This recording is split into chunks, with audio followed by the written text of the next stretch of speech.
ஹரே ஹரே கிருஷ்ணா. கிருஷ்ணா.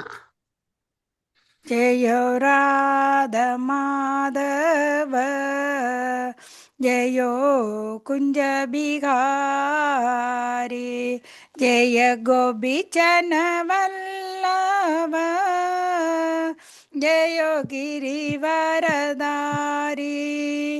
யசோதநந்தன விரஜன ரஞ்சன यमुनतीरावनचारी जयो राधा माधव जयो कुञ्जबिहारी हरे Krishna Krishna Krishna Hare Hare Hare Ram Ram Ram Hare Hare Hare Hare Krishna Hare Krishna, Krishna Hare Krishna, Krishna Krishna Krishna Krishna, Hare Hare Hare Hare, Hare Hare Rama, Rama Hare Hare Rama, Rama Rama Rama Rama, Rama Hare Hare Hare. Hare हरे Krishna Krishna Krishna Hare Hare Hare Ram Ram Ram Hare Hare Hare Hare Krishna Krishna, Hare Hare Krishna Krishna, Krishna Krishna Krishna Krishna, Hare Hare Hare Hare, Hare Hare Rama, Rama Hare Hare Rama Rama, Rama Rama Rama Rama, Hare Hare Hare Hare. हरे Krishna Krishna Krishna Hare Hare Hare Ram Ram Ram Hare Hare Hare Hare Krishna Krishna, Hare Hare Krishna Krishna, Krishna Krishna Hare Hare Hare Rama Hare Rama Rama Rama Rama, Hare Hare Hare. जय जय Prabhupada, Prabhupada Prabhupada, जय जय Prabhupada Jaya Jaya Jaya ஜெய பிரபு Prabhupada, Prabhupada, Prabhupada, Jaya Jaya Prabhupada. Nitai और Hari Hari बोल Bol, Hari Hari Bol, बोल Hari Hari बोल Nitai Bol. और हरि बोल நித்தாய் Hari போல் Bol, ஹரி போல் Hari ஹரி Bol, போல் Yura Hari ஹரி Bol. போல். ஸ்ரீல பிரபுபாதருக்கு ஜெய் ஸ்ரீமத் Jai, பாகவதற்கு ஜெய் எல்லா Jai, பக்தர்களுக்கும் ஜெய் ஹரே மாதாஜி கிருஷ்ணா ஹரே Hare கிருஷ்ணா. ஹரே Krishna. கிருஷ்ணா நன்றி மாதாஜி. பதம் 25 மொழிபெயர்ப்பு ஸ்ரீல பிரபுபாதர் யத்ருச்சாய லோகம் இமம் பிரபிதக கருமாபிர் பிரம்மன் சுவர்க்க பவர்க்கயோர் துவார திரஷாம் புனரஸ்யச. ஹரே கிருஷ்ண பதம் 25 மொழிபெயர்ப்பு சிறில பிரபுபாதாவுக்கு விரும்பத்தகாத பௌதிக புலன்நுகர்வின் காரணத்தால் காலப்போக்கில் எனது கர்மங்களால் விளைந்த பரிணாமத்தின் மூலமாக இந்த மனித ரூபத்தை நான் பெற்றேன். இந்த மனித ரூபத்தினால் என்னை சுவர்க்கலோகங்களுக்கோ முக்திக்கோ சார்ந்த உயிரினங்களுக்கோ அல்லது மீண்டும் மனித பிறவிக்கோ அழைத்துச் செல்ல முடியும். பொருளுரை: இந்த ஜட உலகில் உள்ள அனைத்து ஜீவராசிகளும் இயற்கை சட்டங்களுக்கு ஏற்ற புறவி சக்கரத்தில் சுழன்று கொண்டு இருக்கின்றன. வெவ்வேறு உயிரினங்களுக்கு இடையில் உண்டாகும் இந்த புறவி போராட்டமே பரிணாம முறை என்று அழைக்கப்படுகிறது. ஆனால் மேல நாடுகளில் இது தவறாக வளர்க்கப்படுகிறது. மிருகத்திலிருந்து மனிதன் வருகின்றான் என்ற டார்வினின் பரிணாம தத்துவம் முழுமையற்றதாகும். ஏனெனில் அது மனிதனில் இருந்து மிருகத்துக்கு தலைகீழாக செல்லும் பரிணாமத்தை விளக்கவில்லை. ஆனால் இச்சுலோகத்தில் அதிகாரபூர்வமான வேதங்களின் அடிப்படையில் பரிணாம வளர்ச்சியும் பரிணாம வீழ்ச்சியும் தெளிவாக விவரிக்கப்பட்டுள்ளன. பரிணாம வளர்ச்சியால் அறியப்படும் மனித வாழ்வு மேன்மை அடைவதற்குரிய, அதாவது சுவர்காபவர்கள் அல்லது வீழ்ச்சி அடைவதற்குரிய, அதாவது புனர் ஒரு வாய்ப்பாகும். ஒருவன் இந்த மனித ரூபத்தை சரியாக உபயோகித்தால் அவனால் உயர்கிரக அமைப்புகளுக்கு ஏற்றம் பெற முடியும். அங்கு கிரகத்தில் இருப்பதை விட ஆயிரக்கணக்கான மடங்கு அதிகமான பௌதிக சுகம் கிடைக்கின்றது.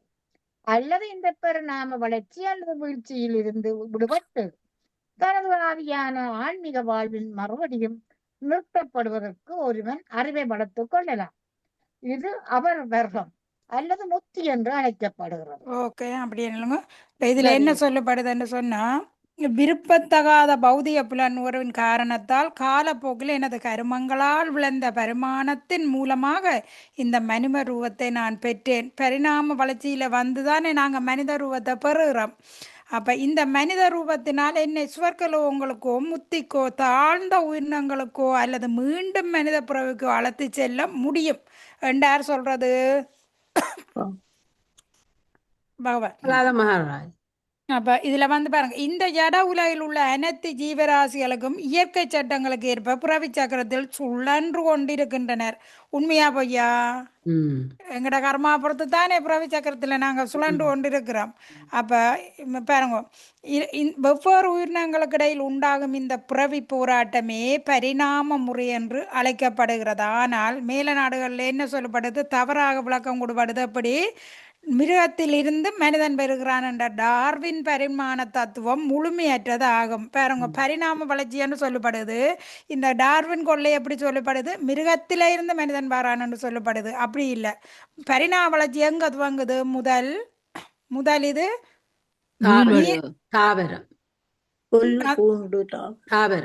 அங்க இருந்து துவங்கித்தான் இங்க வந்து மனித பிறவிய வந்து தாழ்றோம். அதுவும் மிருகங்களும் தாழ்ந்த மிருகங்களுக்கு போய் போய் போய் பேருந்து உயர்ந்த மிருகங்களுக்கு வந்து பசுவுக்கு வந்து அதுக்கு பிறகுதான் மனித உருவத்துக்கே நாங்க வரோம். அப்ப இங்க என்ன சொல்லப்படுதுண்டா, இப்ப மிருகத்தில இருந்து வந்தோன்னு சொல்லப்படுது. அதான் சொல்லப்படுது. ஏனெனில் அது மனிதனில் இருந்து மிருகத்துக்கு தலைகீழாக செல்லும் பரிணாமத்தை விளக்கவில்லை. ஆனால் இச்சுலோகத்தில் அதிகாரபூர்வமான வேதங்களின் அடிப்படையில் பரிணாம வளர்ச்சியும் பரிணாம வீழ்ச்சியும் தெளிவாக விவரிக்கப்பட்டுள்ளது. அப்படி பரிணாம வளர்ச்சியிலிருந்து மனிதனுக்கு வந்துடுறோம். பேருந்து நாங்கள் அதை சரியாக உபயோகிக்க இல்லையண்டா திருப்பி எங்கே போகிறோம்? கீழே போடுறோம். பேருந்து பரிணாம வளர்ச்சிக்கு கீழே போகிறோம். அதான் மேலும் கீழும் சுழண்டு கொண்டு திரிகிறோம் என்று சொல்லப்படுகிறது. ஓகே, கமலா மதாஜ் அடுத்த பந்திக்கு. ஹரே கிருஷ்ணா. ஸ்ரீல பிரபாதருக்கு ஜெய். பௌதிக வாழ்வு பவர்க்கம் என்று அழைக்கப்படுகிறது. ஏனெனில் இங்கு பா, பௌ, ஹ, டு, பாத்ரி மற்றும் மா என்ற எழுத்துக்களால் துவங்கும் 5 வெவ்வேறு நிலைகளை கொண்ட துன்பங்களுக்கு நாம் ஆளாக வேண்டியுள்ளது. பா என்றால் பரிசிரம, அதாவது கடின உழைப்பு என்று பொருள். ப என்றால் அதாவது வாயிலிருந்து வர நுரை என்று பொருள். உதாரணமாக கடின உழைப்பினால் ஒரு குதிரையின் வாயிலிருந்து நுரை வருவதை நான் பார்க்கிறோம். பாட்டு என்றால் பயர்ததா, அதாவது ஏமாற்றம். இவ்வளவு கடினமான உழைத்தும் முடிவில் நாம் ஏமாற்றத்தை மட்டும் காண்கிறோம். பாத்ரி என்றால் பஜ, அதாவது பஜம் என்று பொருள். பௌதிக வாழ்வில் அடுத்து நிகழப்போவது என்ன என்பதை ஒருவன் அறியார். ஆகவே ஒருவன் எப்பொழுதும் பயம் என்ற நெருப்பில் சிக்கி தவிக்கிறான். இறுதியாக மா என்றால் மிருத்யு, அதாவது மரணம் என்று பொருள். வாழ்வின் இந்த 5 வெவ்வேறு நிலைகளை அதாவது சொல்லத்தகாததாக முயற்சிக்கும் பொழுது ஒருவன் அபவர்க்கம் என்ற நிலையை அடைகிறான். அதாவது பௌதிக வாழ்வென்னும் தண்டனையிலிருந்து அவன் விடுபடுகிறான். பாருங்க இப்படி கொடுப்படுதுண்டு. இதுல வந்து கஷ்டப்பட்டு உழைச்சு வாயில இருந்து அந்த நுரதள்ளுதான். அதுக்கு உதாரணத்துக்கு ஏதோ கொடுப்படுது, குதிரையை பார்த்துருக்கிறோம் இல்ல, அந்த வாயில இந்த நுரதள்ளும் குதிரையை. அதே மாதிரிதான் இந்த மனிதனும் இப்படிதான் கஷ்டப்பட்டு உழைச்சு பேந்து பயம், அந்த உழைச்சதை வச்சு காப்பாற்றுறதுக்கு பயம். அப்ப பாருங்க, பௌதிக வாழ்வில் அடுத்து நிகழப்போது என்ன என்பதை ஒருவரும் அறியார்கள். எங்களுக்கு தெரியுமா அடுத்த நொடி என்ன நடக்க போகுதுன்னு? ஒன்றுமே தெரியாது. ஆகவே ஒருவன் எப்பொழுதும் பயம் என்ன நெருப்பில் சிக்கி தவிக்கிறான். பணத்தை வச்சிருக்கிறவனுக்கும் பயம், மரம் நடத்திருவினேண்டு. பணம் இல்லாதவனுக்கும் பயம், நாளைக்கு நான் எப்படி புள்ள ஊட்டிய காப்பாற்ற போகணுன்னு அங்கே ஒரு பயம். வீடு இருக்கிறவனுக்கு பயம் வீட்டை எப்படி காப்பாற்றுறேன், வீடு இல்லாதவனுக்கு பயம் எப்படி எனக்கு வீடு கிடைக்க போது இருக்கிறதுக்கு. அப்படியே அப்ப பாருங்க அடுத்தது என்ன வருது பாருங்க, முதல் நுரை வருகுது, கஷ்டப்பட்டு குதிரைக்கு ஒப்பிடப்படுத்திருக்குது நுரை. அடுத்தது பயம் வருகுது, அதுக்கு அடுத்தது மிருத்யு வருது, மரணம் வருது பாத்தீங்களா. அப்ப அதாவது மரணம் என்று இதுல அந்த நெருப்பில சிக்கி தவிக்கிறான். இறுதியாக என்ற மிருத்தி, அதாவது மரணம் என்று பொருள். வாழ்வின் இந்த ஐந்து வெவ்வேறு நிலைகள் எங்களுக்கு வந்து கொண்டே இருக்க. மற்றது அபபர்க்காண்ட நிலையை அடைகிறான் முயற்சி பாருங்க, செல்லத்தக்காத முயற்சிக்கும் பொழுது ஒருவன் அபபர்க்காண்ட நிலையை அடைகிறான். அதாவது பௌதிக வாழ்வின் தண்டனையிலிருந்து அவன் விடுபடுகிறான். இதெல்லாம் சரிவராது. வாழ்க்கையை பற்றி உழைக்கிறத பற்றியோ அல்லது அதை காக்கிறத பற்றியோ அல்லது மரணத்தையோ தவிர்க்க முடியாதண்டு இதுகளை எல்லாம் ஒருத்தன் நினைச்சானண்டா இந்த எல்லா தண்டனையிலும் இருந்து அவன் விடுவாரான், அபவர்க்கா விடுபடுறான். நாங்க நேரம் எல்லாருமே அதை சாப்பிட்டு கொண்டிருக்கிறோம் இல்லையா. குதிரைக்கு நுரை வருது, மனிதனுக்கு நுரை வராமலே பார்க்க தெரியும் எவ்வளவு கஷ்டப்படுறோம். ராணி மாதாஜி வாங்க. ஹரே கிருஷ்ணா. ஸ்ரீல பிரபாதருக்கு ஜெய்.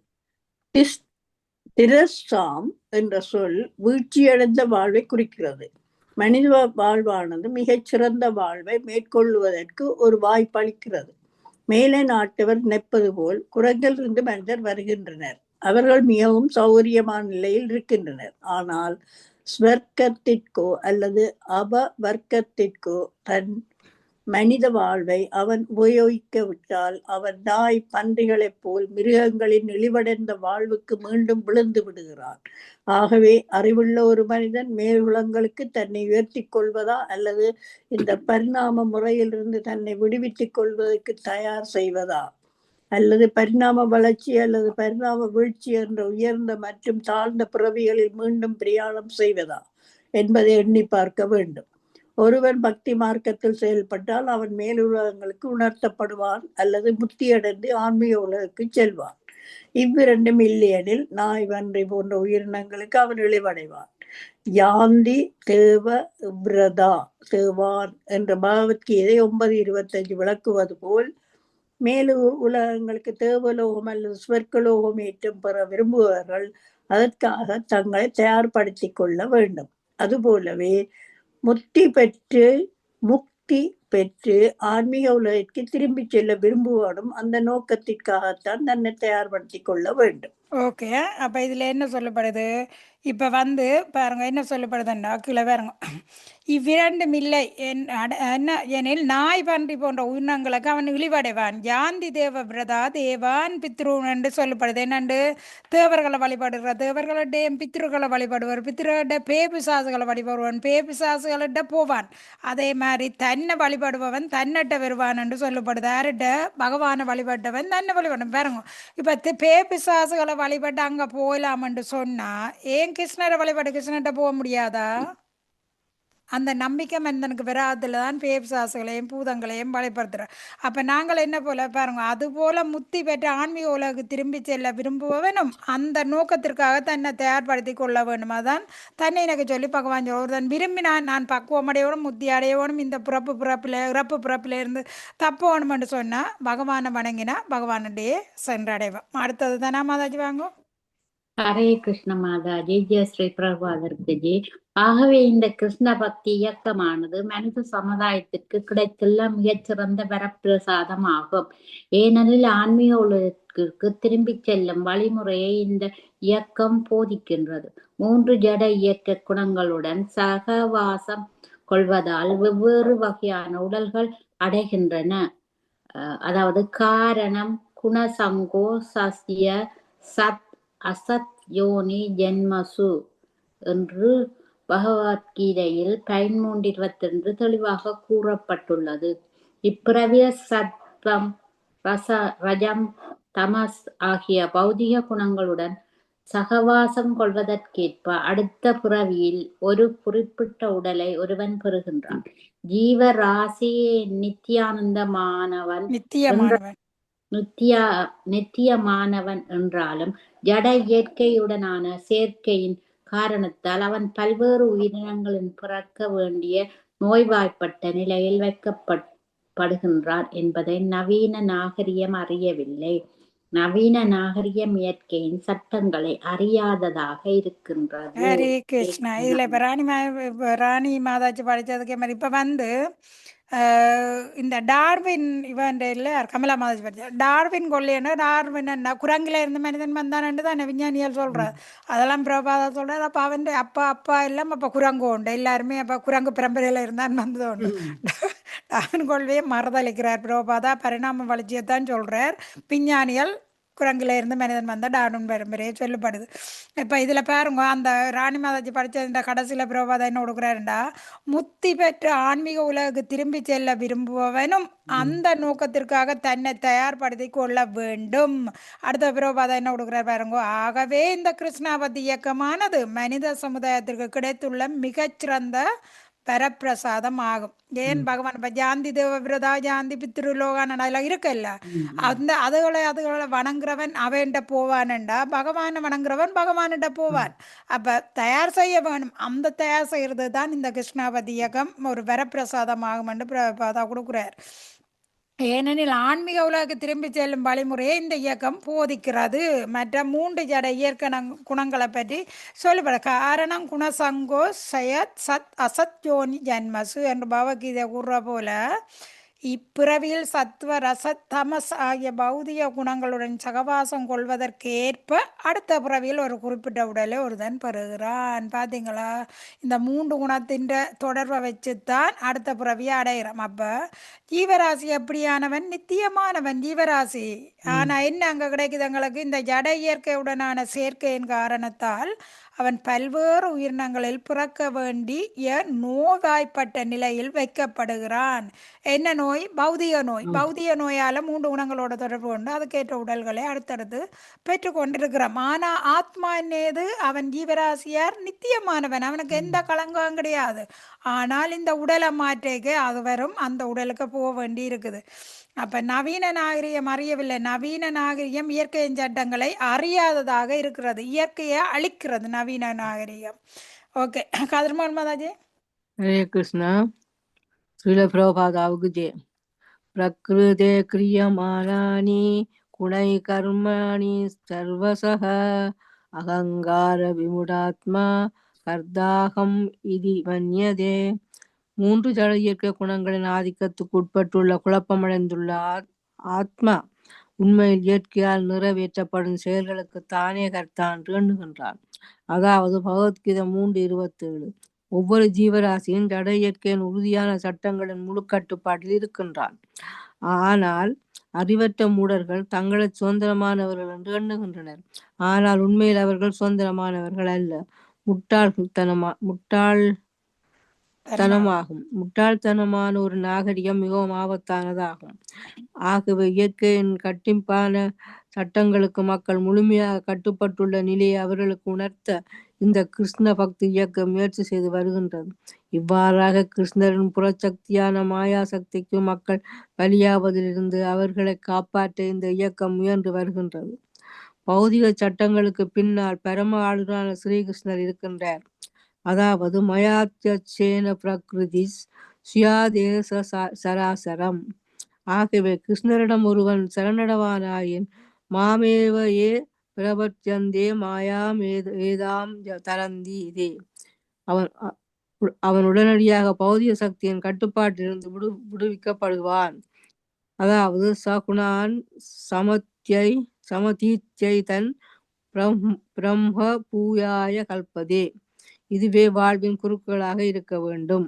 ஹரே கிருஷ்ணா. ஸ்லோகத்திலே கொடுத்திருக்க என்ன கொடுத்திருக்கு? பிரகிருதே கிரியமானானி குணகருமானி சர்வசக அகங்காரம் விம்டாத்மா கர்த்தாகம் இது மன்னியதே.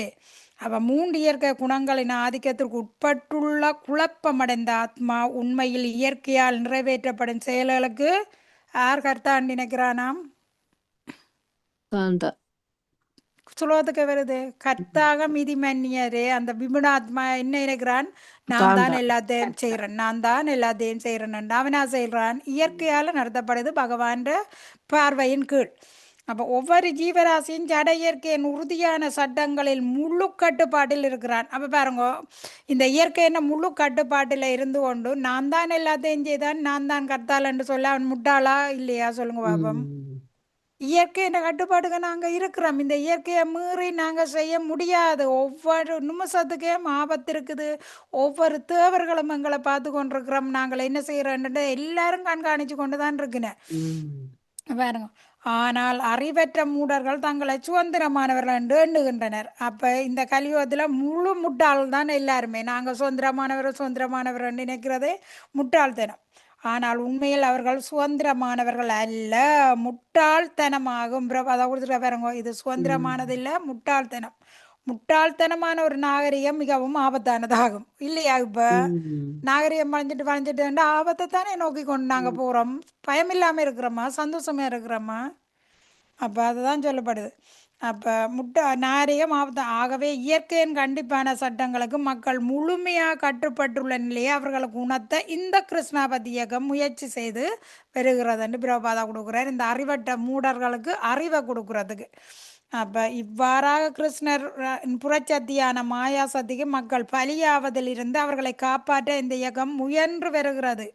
பௌதிய சட்டங்களுக்கு பின்னால் பரமாளுடனான ஸ்ரீகிருஷ்ணர் இருக்கிறார். இதை அறியாத மக்கள் தான் முட்டாள்தனங்களாக இருக்கிற. அதைத்தான் சொல்லப்படுது.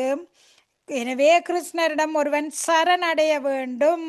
மாமவையே பிரபத்தியாந்தே மாயாமேதான் தரந்திதே. அவன் உடனடியாக பௌதிய சத்தியம் கட்டுப்பாட்டில் இருந்து விடுபடுவான். யாருட? பகவானிட சரணடைஞ்சானண்டா உடனடியாக விடுபடுவான். இதை பிரச்சாரம் செய்யத்தான் கிருஷ்ண இயக்கம் முழுமையாக மும்முரமாக நடைபெற்று கொண்டு வருது. அதுதான் பிரபாதா சொல்றார். ஒருதனால விடுபட முடியும் என்றதை இதில் சொல்லப்படுது. விளங்கி இருக்கா? இதுக்கு கணக்க இருக்குது விளக்கம். நான் சுருக்கமாக தான் போகிறேன்னா நிறைய இருக்குது இதுக்குள்ள.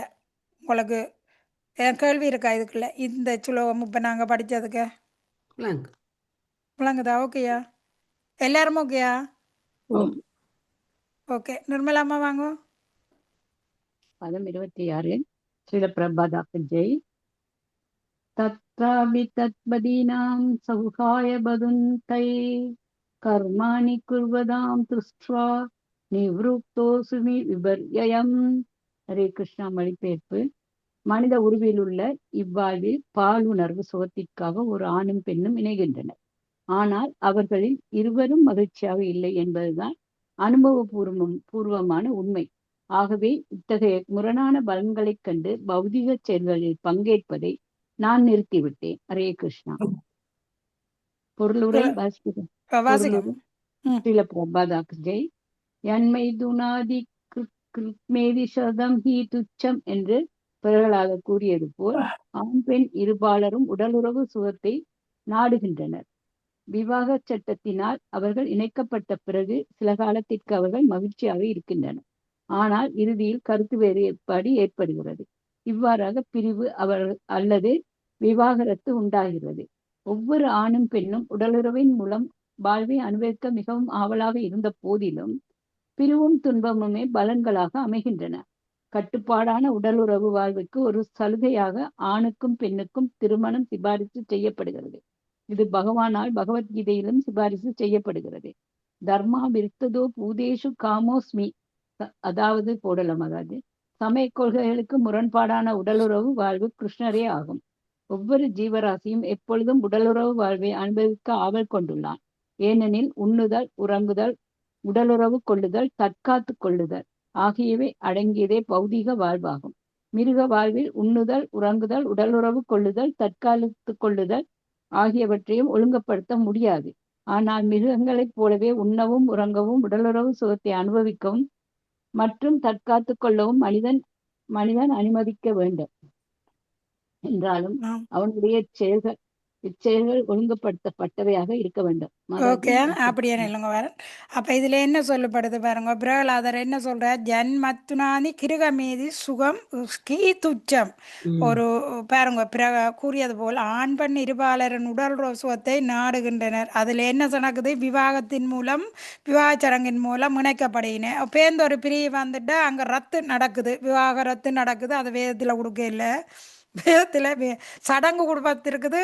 ஆனால் அங்கே அதை தடை அதை நிப்பாட்டுறதுக்கு ஒன்றுமே கொடுபட இல்லை. விவாகம் விவாகரத்து. இது என்ன நடக்குது அங்க சரி வர இல்லைன்னு சொன்னா இடையில எல்லாமே குழம்பி போகுது. ஆனா இந்த ஆணும் பெண்ணும் உடல் சுகத்தை அனுபவிக்கிறதுக்கு ஒரு கட்டுப்பாடான ஒரு வாழ்க்கை வாழ்றதுக்கு ஒரு சிபாரிசு செய்யப்பட்டு இருக்குது. இந்த ஆச்சிரமத்தின்படி பாத்தீங்க பிரம்மச்சாரியில இருந்து கிரகத்தை வாழ்வுக்கு பெறுகிறதுக்கு ஒரு அனுமதி கொடுப்படுது. ஆனா அது கட்டுப்பாடு மாதிரி வாழணும், நாயோ புனிய வாழ்றதுக்காக இல்லை. அப்ப இதுல மனிதனுக்கு என்ன நடக்குது பாருங்க, உண்ணுதல், உறங்குதல், உடல் உறவு கொள்ளுதல், தற்காத்து கொள்ளுதல் ஆகியவை அடங்கியதே பௌதிக வாழ்வாகும். பாருங்க அடுத்தது மிருகம் என்ன, இது மிருகம் அதைத்தான் செய்யுது பாருங்க. மிருக வாழ்வில் உண்ணுதல், உறங்குதல், உடல் உறவு கொள்ளுதல், தற்காத்து கொள்ளுதல் ஆகியவற்றை ஒழுங்குபடுத்த முடியாது. அதுவும் அதைத்தான் செய்யுது, ஆனா அதால ஒழுங்குபடுத்த முடியாது. மனிதனும் இதைத்தான் செய்கிறான், மனிதனால ஒழுங்குபடுத்த முடியுமா முடியாதா? ஒழுங்குபடுத்தலாம் முடியும். மனிதனுக்கு மிருகக்கும் உள்ள வித்தியாசம் வேணும். அதான் பிரபாதா சொல்லுவார். இப்ப மனிதனும் அதைத்தான் செய்கிறான், மிருகம் அதைத்தான் செய்கிறான். மிருகன் 4 கால் மிருகம், மனிதன் 2 கால் மிருகமா செய்கிறான். அந்த தான் வித்தியாசம். இப்ப அவன்டையுமே ஒழுங்குபடுத்துற இல்லை, ஆனா மனிதனால இதை ஒழுங்கு பண்ண முடியும். அப்ப மனிதன் பாருங்க இல்ல சுகத்தை அனுபவிப்ப மற்றும் தற்காத்து கொள்ளவும் மனிதன் அனுமதிக்கப்பட வேண்டும். என்றாலும் அவனுடைய இச்செயல்கள் ஒழுங்குபடுத்தப்பட்டவையாக இருக்க வேண்டும், மிருகத்தை போல இருக்கக்கூடாது. மற்றது மிருகம் என்ன செய்தாலும் பாவம் இல்லை, மனிதனுக்கு தானே பாவம் கிடைக்குது. என்ன செய்தாலும் மிருகத்துக்கு என் பாவம் இருக்கா? இல்லை, அது 5-6 இது. அது மிருகம் அப்பாலும் என்னத்தையும் அழிச்சிருக்கா, யாருக்கும் தொல்லை கொடுத்துருக்கா? மிருகத்தால இந்த இயற்கைக்கு எதுவுமே அழிவு கொடுக்க இல்லை. இயற்கைக்கு மிருகங்கள் அழிவு கொடுக்க இல்லை. இயற்கையை அழிக்கிறதும் மிருகத்தை அழிக்கிறதும் மனிதன் தான் அழிக்கிறார். மனிதனுக்கு தான் எல்லா பாவமே இருக்குது. அப்ப இதுல எல்லாம் ரொம்ப வாச்சிட்டீங்களா? அம்மா வாங்க. ஹரே கிருஷ்ணா. சிலபிரபாதாக்கு அவனுடைய செயல்கள் ஒழுங்குபடுத்தப்பட்டவையாக இருக்க வேண்டும். உணவு உண்பதற்கான வேத விதி என்னவெனில், ஒருவன் யம்சதிஷ்டத்தை அல்லது கிருஷ்ணருக்கு நிவேதனம் செய்யப்பட்ட பிரசாதத்தை உண்ண வேண்டும் என்பதாகும். யம்சதிஷ்டா ஜந்தோ மிச்சதே சர்வ கில்பிச பௌப்பத்தர்கள் யாகத்துக்காக முதலில் அர்ப்பணிக்கப்பட்ட உணவை உண்பதால் எல்லா வகையான பாவங்களிலிருந்தும் விடுவிக்கப்படுகின்றன. அதாவது பகவத்கீதை 3:13 பகுதிய வாழ்வில் குறிப்பாக சாப்பிடும் பழக்கத்தில் ஒருவன் பாவங்களை செய்கின்றான். இப்பாவச் செயல்களின் காரணத்தால் மற்றொரு உடலை ஏற்க வேண்டிய தண்டனை இயற்கை சட்டங்கள் ஒருவன் மீது சுமத்துகின்றன. உணவும் உண்பதும் அத்தியாவசியமானவை. ஆகவே அவை வேத கட்டுப்பாடுகளின் கீழ் மனித சமுதாயத்துக்கு அளிக்கப்படுகின்றன. இதனால் வேத விதிகளுக்கு ஏற்ப உண்டு உறங்கி உடல்றவு சுகத்தை அனுபவித்து பயத்திலிருந்து பாதுகாக்கப்பட்டு புதிய வாழ்வின் தண்டனையிலிருந்து மனிதன் படிப்படியாக உயர்த்தப்பட்டு விடுதலை அடைகின்றான். இவ்வாறாக வேத முறைப்படியான திருமண வாழ்வு மனிதனுக்கு வழங்கப்பட்டுள்ள ஒரு சலுகையாகும். ஹரே கிருஷ்ணா. ஸ்ரீல பிரபுபாதருக்கு ஜெய். ஓர் ஆணும் பெண்ணும் முறையான திருமண சடங்கில் இணைக்கப்பட்டு ஆன்மீக வாழ்வில் முன்னேறுவதற்கு ஒருவருக்கொருவர் உதவியாக இருக்க வேண்டும் என்பதே இதன் நோக்கம். துரதிருஷ்டவசமாக இக்கலியுகத்தில் கட்டுப்பாடற்ற உடலுறவு சுகத்திற்காகவே ஆணும் பெண்ணும் கூடுகின்றனர். இவ்வாறாக அவர்களுடைய இந்த மிருகத்தனமான இயல்புகளை நிறைவேற்றுவதற்காக மிருகங்களாக மீண்டும் பிறவி எடுக்கும்படி கட்டாயப்படுத்தப்படுகின்றன. எனவே நியாயம் தேகோ தேக பாஜாம் திருலோகே கஷ்டான் காமான் அஷதே விட் புஜாம் ஜே என்று வேத விதிகள் எச்சரிக்கின்றன. அதாவது ஒருவன் பன்றிகளைப் போல் உடல் உறவு சுகத்தை அனுபவித்து எதையும் தின்பவர்களாக இருக்கக்கூடாது. ஒரு மனிதன் பகவானுடைய விக்கிரகத்துக்கு படைக்கப்பட்ட பிரசாதத்தை உண்டு வேத விதிகளுக்கு ஏற்ப உடல் உறவு சுகத்தை அனுபவிக்க வேண்டும். அவன் கிருஷ்ண உணர்வில் தன்னை ஈடுபடுத்தி கொண்டு பௌதிக வாழ்வின் பயங்கரமான சூழ்நிலையிலிருந்து தன்னை காப்பாற்றிக் கொள்ள வேண்டும்.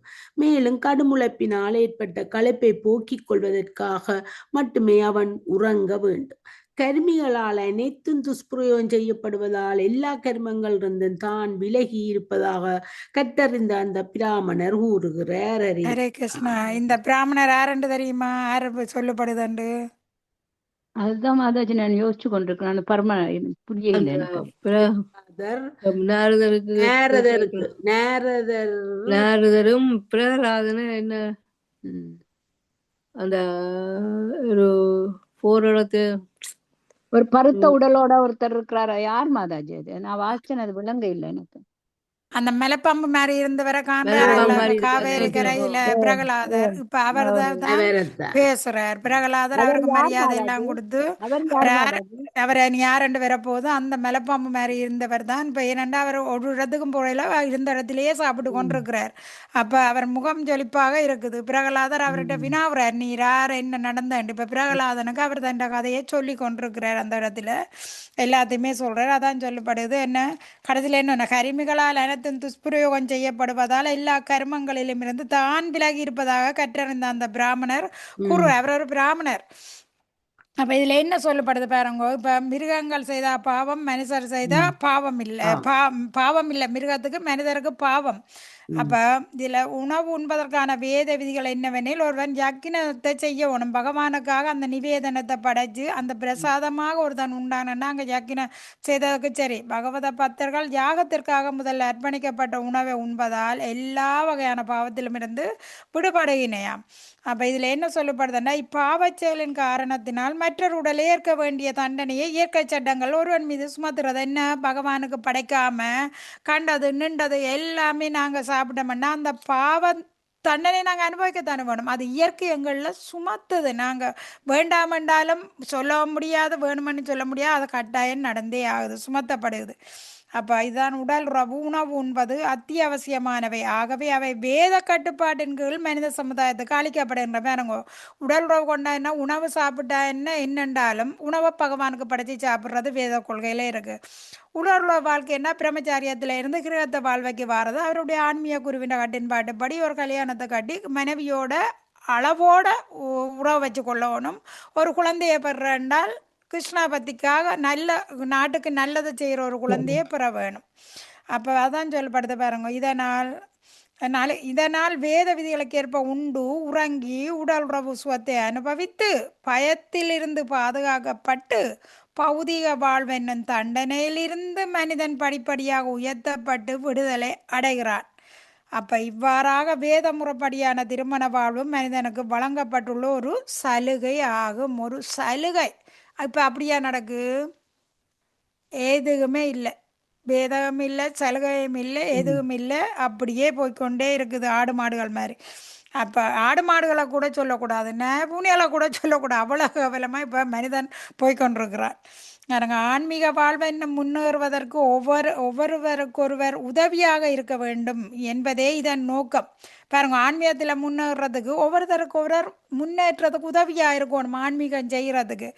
அப்போ துரசிட்டவசமாக கலியுகத்தில் கட்டுப்பாடற்ற உடல் உறவு சுகத்திற்காகவே ஆணும் பெண்ணும் கூடுகின்றனர். இவ ஆன்மீகத்தில் முன்னேறப்படுதா? பத்து செய்யறதுக்கு போகிற மனைவி உண்மையில வேத முறைப்படி கல்யாணம் கட்டி கணவனுக்கு மனைவி எண்ணத்துல முன்னேற உதவி செய்யணும், பக்தியில முன்னேற ஆன்மீகத்துல முன்னேற உதவி செய்யணும்.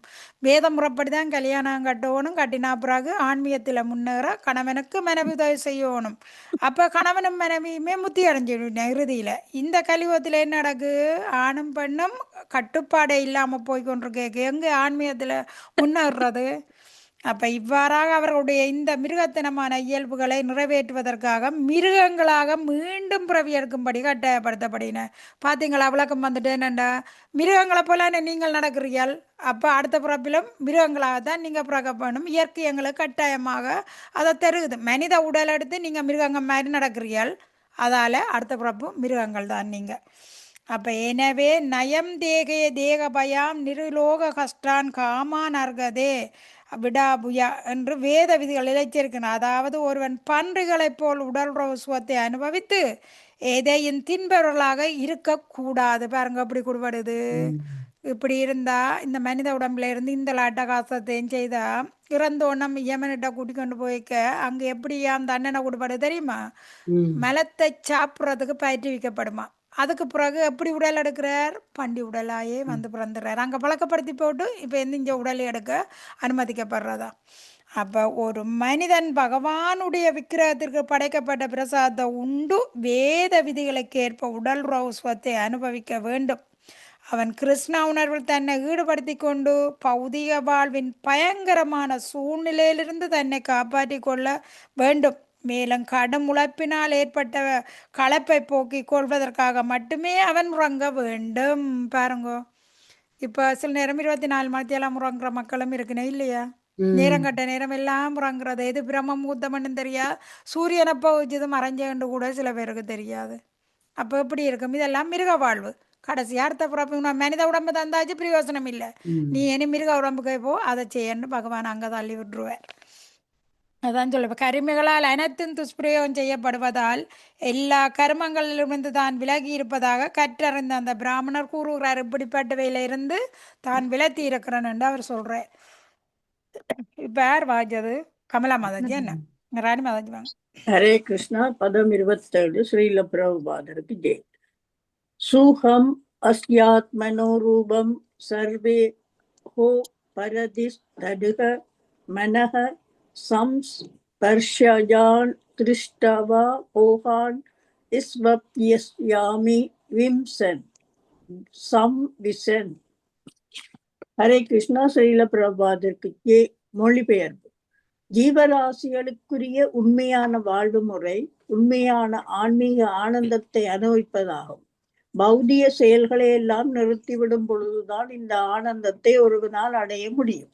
பௌதீக புலனின்பம் வெறும் கற்பனையே ஆகும். ஆகவே இவ்விஷயத்தை கருத்தில் கொண்டுதான் நான் எல்லா பௌதிக செயல்களையும் நிறுத்திவிட்டு இங்கு படுத்து கொண்டிருக்கிறேன். பொருளுரை. மாயா தத்துவத்திற்கும் வைஷ்ணவ தத்துவத்திற்கும் உள்ள வேறுபாடு இங்கு விவரிக்கப்படுகிறது. மாயாவாதிகள் மற்றும் வைஷ்ணவர்கள் ஆகிய இருவருமே பௌதிக செயல்களில் மகிழ்ச்சி இல்லை என்பதை அறிவார்கள். ஆகவே மாயாவாத தத்துவாதிகள் பிரம்ம சத்தியம் ஜெகன் மித்தியா என்ற வாக்கியத்தை பின்பற்றி பொய்யான பௌதிக செயல்களிலிருந்து விலகி இருக்க விரும்புகின்றனர். அவர்கள் அனைத்து செயல்களை நிறுத்திவிட்டு பரபிரமனில் கலந்துவிட விரும்புகின்றனர். ஆனால் ஒருவன் பௌதிக செயல்களை நிறுத்தி விடுவானாயின் அவனால் செயலற்ற இந்நிலையில் அதிக நாட்கள் நீடித்திருக்க முடியாது என்பது வைஷ்ணவ தத்துவமாகும். ஆகவே அனைவரும் ஆன்மீக செயல்களில் தங்களை ஈடுபடுத்திக் கொள்ள வேண்டும். இந்த ஜட உலகில் துன்புறும் பிரச்சனை இது தீர்க்கும். ஆகவே மாயாவாதி தத்துவவாதிகள் பௌதிக செயல்களிலிருந்து விலகி பிரம்மனில் கலந்துவிட பாடுபடுகின்றனர். ஒருவேளை உண்மையாகவே அவர்களை பிரம்மனில் கலந்து விட்டாலும் செயலின்மையால் மீண்டும் பௌதிக செயலில் அவர்கள் விழுந்து விடுகின்றனர். அதாவது ஆரிய இக்ரேன பதம் பரம் பதம் ததக பதந்தி அதக. இவ்வாறாக பேரளவையான துறவி பிரம்மனின் மீதான தியாகத்தில் நீடித்திருக்க இயலாமல் மருத்துவமனைகள் பள்ளிக்கூடங்கள் முதலியவர்களை திறப்பதன் மூலமாக பௌதிக செயல்களுக்கே திரும்புகின்றனர். ஆகவே பௌதிக செயல்கள் மகிழ்ச்சியை தராது என்ற அறிவை வளர்த்து கொள்வதும் பௌதிக செயல்களை நிறுத்திவிட வேண்டும் என்பதும் போதுமானவை அல்ல. அப்படி என்னங்க கலாமாதாஜி வந்து முடியுங்க. ஹரே கிருஷ்ண மாதாஜி. ஒருவன் பௌதிக செயல்களை நிறுத்திவிட்டு ஆன்மீக செயல்களை மேற்கொள்ள வேண்டும். அப்பொழுதுதான் பிரச்சனைக்கான தீர்வை அடைய முடியும். ஆன்மீக செயல்கள் கிருஷ்ணரின் உத்தரவுப்படி செயல்படும் செயல்களாகும். அதாவது அனுகூல்யன கிருஷ்ணானுசீலனம். ஒருவன் ஸ்ரீ கிருஷ்ணர் கூறுவதையெல்லாம் செய்வானாயின் அவனது செயல்கள் பௌதிகமானவை அல்ல. உதாரணமாக கிருஷ்ணரின் உத்தரவுப்படி அர்ஜுனன் சண்டை செய்தால் அவரது செயல்கள் பௌதிகமானவை அல்ல. புலன் நுகர்வுக்காக சண்டை செய்வது பௌதிக செயலாகும். ஆனால் கிருஷ்ணரின் உத்தரவுப்படி சண்டை செய்வது ஆன்மீக செயலாகும். ஆன்மீக செயல்களால் ஒருவன் பரம பதம் அடைந்து நித்தியமான ஆனந்த மயமான வாழ்வை அனுபவிக்க தகுதியுடையவன் ஆகின்றான். இங்கு இந்த ஜட உலகில் உள்ள அனைத்துமே வெறும் மனக்கற்பனை ஆகும். இது ஒருபோதும் உண்மையான மகிழ்ச்சியை தராது. ஆகவே பௌதிக செயல்களை நிறுத்திவிட்டு ஆன்மீக செயல்களில் ஈடுபடுவதே சரியான தீர்வாகும்.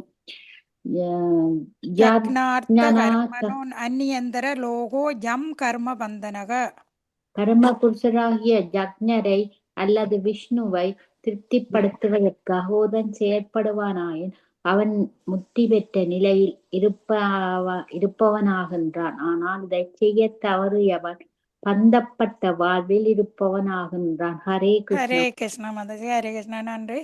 அவ இதுல என்ன சொல்லப்படுது? ஜீவராசிகளின் உண்மையான வாழ்வு முறை உண்மையான ஆன்மீகானத்தை அனுபவிப்பதாகும். பௌதிக செயல்களை எல்லாம் நிறுத்திவிடும் பொழுதுதான் இந்த ஆனந்தத்தை ஒருவனால் அடைய முடியும். இப்போ நாங்கள் பௌதிக செயலை நிறுத்தாமல் இருக்க ஆனந்தத்தை, ஆன்மீக ஆனந்தத்தை அனுபவிக்க முடியாமல் இருக்கிறோம். அப்போ பௌதிகத்தை நிறுத்தினா தான் ஆன்மீக ஆனந்தத்தை அடைய முடியும். அவள் பௌதிக புலனின்பம் வேறு கற்பனையே ஆகும், வெறும் கற்பனையே ஆகும். ஆகவே இவ்விஷயத்தை கருத்தில் கொண்டுதான் நான் எல்லா பௌதிக செயல்களையும் நிறுத்திவிட்டு இங்கு படுத்து கொண்டிருக்கிறேன். அப்படி மலைப்பாம்பு மாதிரி அங்கே படுத்திருக்கிறவர் இந்த விஷயத்தை சொல்கிறார் பிரகலாதனுக்கு. அதான் சொல்லப்படுது. மாயாவாத தத்துவத்திற்கும் வைஷ்ணவ தத்துவக்கும் உள்ள வேறுபாடு இங்கே விவரிக்கப்படுகிறது. மாயாவாதிகள் மற்றும் வைஷ்ணவர்கள் ஆகிய இருவருமே பௌதிக செயல்களில் மகிழ்ச்சி இல்லை என்பதை அறிவார்கள். ஆகவே மாயாவாத தத்துவவாதிகள் பிரம்ம சத்தியம் ஜெகன்மித்யா என்ற வாக்கியத்தை பற்றி பொய்யானது, என்ன இந்த உலகம் பொய்யானது என்று சொல்லப்படுது, பௌதிக செயலிருந்து விலகி இருக்க விரும்பினர். இப்போ தெரியுதா? இந்த அருவவாதிகள் இருக்குன்னு மாயாவாதிகள் உலகம் பொய்யண்டின, வைஷ்ணவர்கள் என்ன சொல்லின? தற்காலிகமானது என்று சொல்லின. அப்போ ரெண்டு பேருக்கும் அந்த அந்த இது தெரியுதானே? இந்த உலகம் இது அவர் தற்காலிகமான பொய்யண்டா என்ன இந்த நிரந்தரமாக இருக்கக்கூடாதுன்றது தெரியுது ரெண்டு பேருக்குமே. ஆனால் உலகம் பொய்யல்ல, தற்காலிகமானது. அது அருவவாதிகளுக்கு தெரியாது. அப்போ அவர்கள் அனைத்து செயல்களை நிறுத்திவிட்டு பிரமனில் கலந்து விட விரும்புகின்றனர். கடவுளோடு ஒன்றாக விரும்பினார் மாயாவாதிகள். ஆனால் ஒருவன் பௌதிக செயல்களை நிறுத்தி விடுவானாயின் அவனால் செயலற்ற இந்த நிலையில் அதிக நாட்கள் நீடித்திருக்க முடியாது என்பதே வைஷ்ணவ தத்துவமாகும். விளங்கிட்டுதா? பௌதிக செயல்களை நிறுத்தி போட்டு ஒரு வேலையும் இல்லாமல் இருக்க முடியுமா? வேலை செய்யாமல் ஒரு நாளும் இருக்க முடியாது. ஆனால் யாருக்காக அதை செய்யணும்? எங்கால மாற்றணும்? பகவான் பத்தி தொண்டில மாற்றணும். அருவவாதிகள் என்ன சொல்லின? பகவானோட ஒன்று கலந்துடணும். அதுதான் பத்தர்கள் அதை விரும்புகிற இல்லை, ஒன்று கலக்க. அப்போ இதில் அதனால் செயலற்ற இந்த நிலையில் அதிக நாட்கள் நீடித்திருக்க என்பது வைஷ்ணவ. ஆகவே அனைவரும் ஆன்மீக செயல்களில் தங்களை ஈடுபடுத்தி கொள்ள வேண்டும். பத்தி என்றாலே பத்தி தொண்டு தானே, தொண்டு செய்தால் தானே பத்தி. அப்போ இதில் என்ன சொல்லப்படுதுன்னா, ஆன்மீக செயலில் தங்களை ஈடுபடுத்தி கொள்ள வேண்டும். இந்த ஜட உலகில் துன்புறும் பிரச்சனையை இது தீர்க்கும். எப்படி? ஆன்மீகத்தில் நாங்கள் எங்களோட வாழ்க்கையை ஈடுபடுத்தி கொண்டோம்னா இந்த பிரச்சனைக்கு தீர்வு கிடைக்கும் என்று சொல்லப்படுது. ஆகவே மாயாவாத தத்துவவாதிகள் பௌதிக செயலிலிருந்து விலகி பிரம்மனில் கலந்துவிட பாடுபடுகின்றனர். ஒருவேளை உண்மையாக அவர்கள் பிரம்மனில் கலந்து விட்டாலும் செயலின்மையால் மீண்டும் பௌதிக செயலில் அவர்கள் விழுந்து விடுங்க. பாருங்க, மாயாவாதிகள் ஒரு வேளை போய் பகவானோட ஒன்று கலந்துடுவின, ஒன்று கலந்தாலும் அங்கே செயல் இல்லை. அவங்க ஏனென்னா பகவானுக்கு உருவம் இல்லையென்றா தானே அவன் எண்ணம். அவைகளால் செயல் இல்லாமல் தொடர்ந்து அங்கே இருக்க முடியாது. இப்போ என்ன செய்யணும்? திருப்பி இங்கே விழுந்து என்ன நடக்குது? திருப்பி பாருங்க கீழே கொடுத்துருக்குது. அவை திருப்பி மருத்துவமனைகளோ அல்லது பள்ளிக்கூடங்களோ முதலியவர்களை திறப்பதன் மூலமாக பௌதிக செயல்களுக்கே திரும்புகின்றனர். இங்கே திருப்பி இருந்து பேருந்து சும்மா இருக்க மாட்டேனே, நாங்கள் வேலை இல்லைன்னு போட்டு இங்கே வந்தவ இங்கே பேருந்து ஒரு வேலை அன்னதானம் கொடுக்குறோம், பள்ளிக்கூடம் பார்க்குறோம், மருத்துவமனையை பார்க்குறோம். அப்படி ஒரு அது ஏனெண்டா அதில் செய்தா புண்ணியம் கிடைக்கும்னா அந்த வேலைக்கு வந்துடுவினேன். ஆகவே பௌதிக செயல்கள் மகிழ்ச்சியை தராதென்ற அறிவை வளர்த்து கொள்வதும் பௌதிக செயல்களை நிறுத்திவிட வேண்டும் என்பதும் போதுமானவை அல்ல. பாத்தீங்களா? இது ரெண்டுமே போதுமான அறிவை அங்க கொடுக்கல. அப்ப ஒருவன் பௌதிக செயல்களை நிறுத்திவிட்டு ஆன்மீக செயல்களை மேற்கொள்ள வேண்டும். அப்பொழுதுதான் பிரச்சனைக்கான தீர்வை அடைய முடியும். விளங்கிட்டுதா? பிரபாதா கொடுத்திருக்கிறான் சார். அப்ப ஆன்மீக செயல்கள் கிருஷ்ணரின் உத்தரவுப்படி செயல்படும் செயல்கள் ஆகும். அனுகூலியனே கிருஷ்ணானுசீலனம். கிருஷ்ணற்ற கட்டுப்பாடில் கிருஷ்ணருக்காக செயல்பட வேணும். எந்தவித எதிர்பார்ப்போ எந்த களங்கமும் இருக்கக்கூடாது.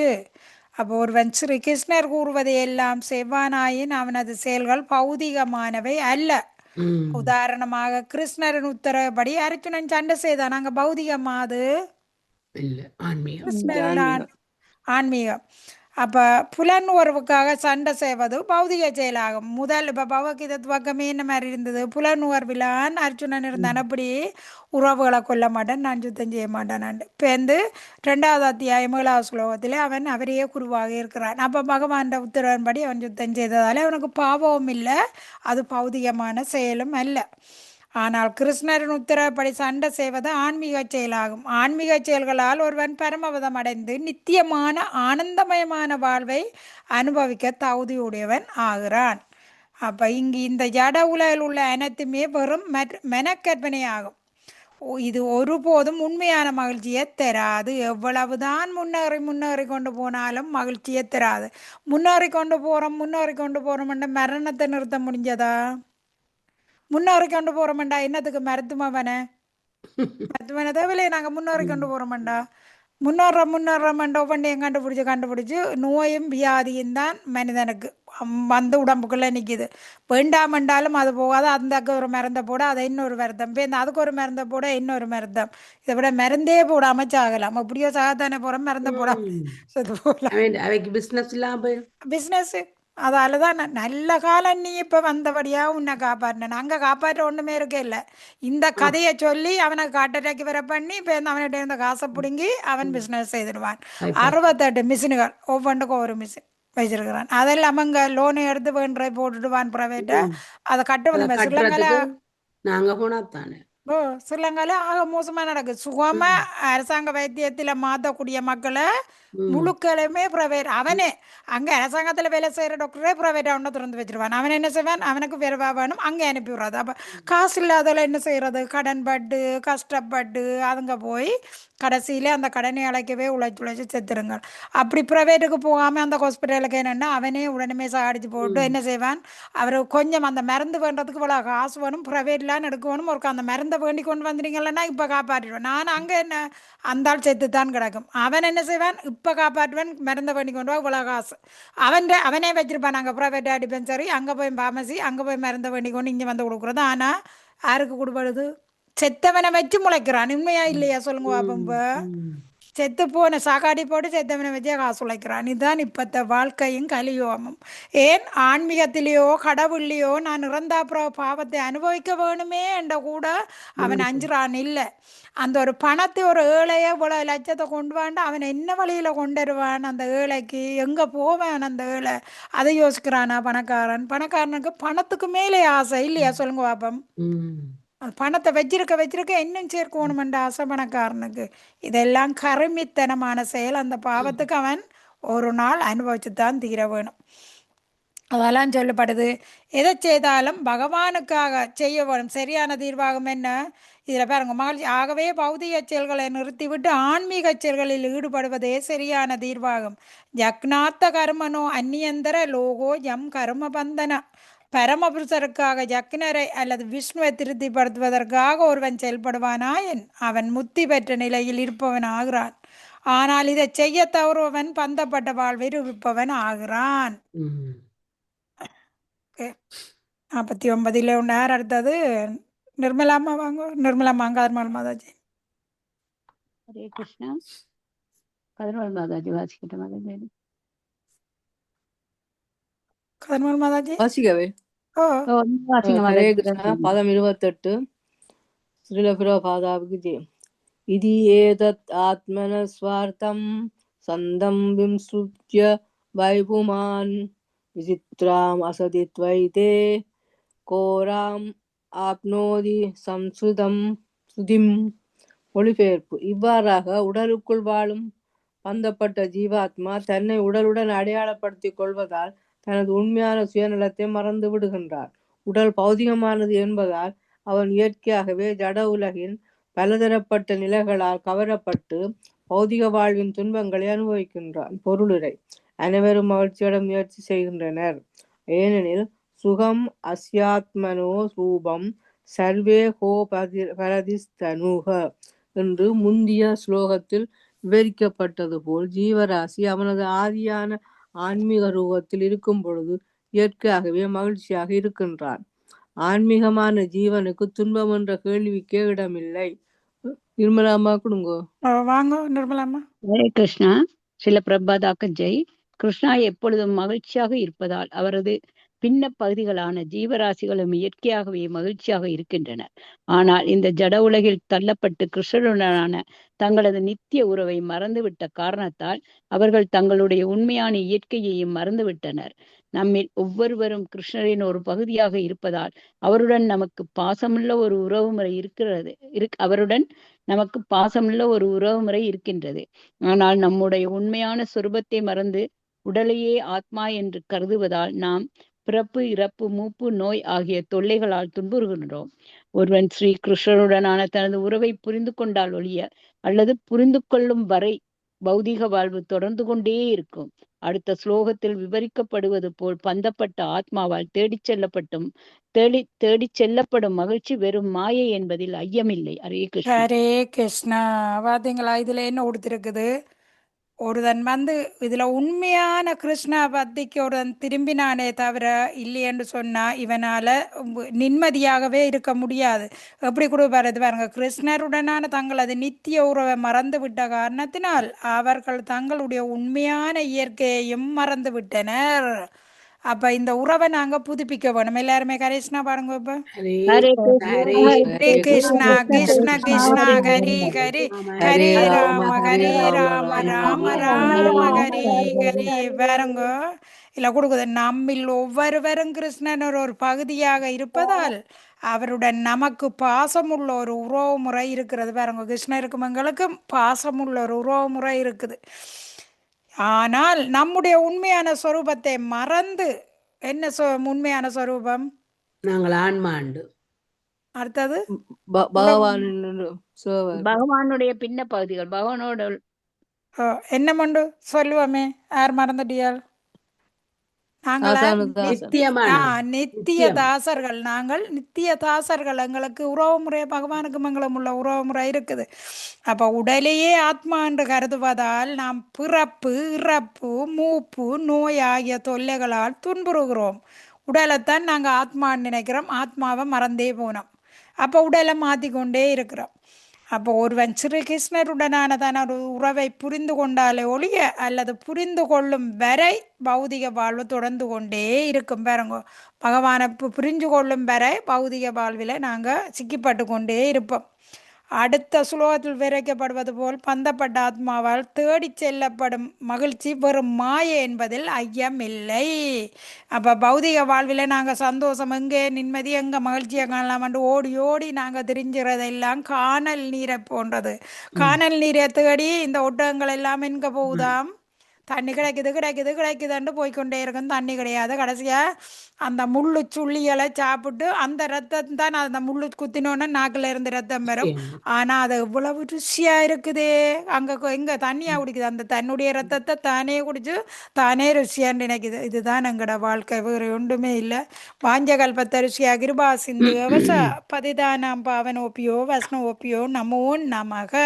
ஹரே கிருஷ்ணா. ஹரே கிருஷ்ணா. உங்களை நாளை